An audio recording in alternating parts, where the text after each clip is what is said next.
In today's video, I'm going to teach you how to get a list of all worksheet names in Excel automatically.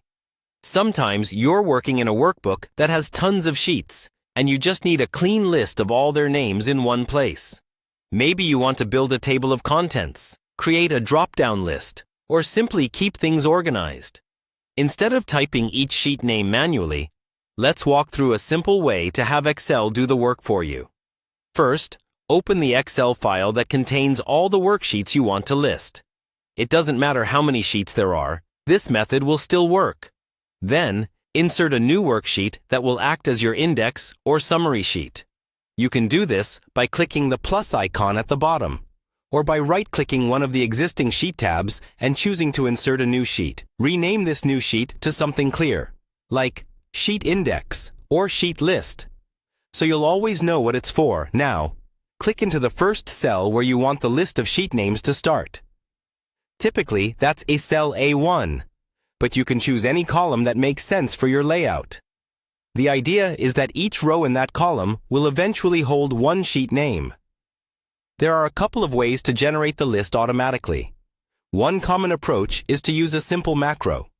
If you're comfortable with that, press Alt plus F11 to open the Visual Basic Editor.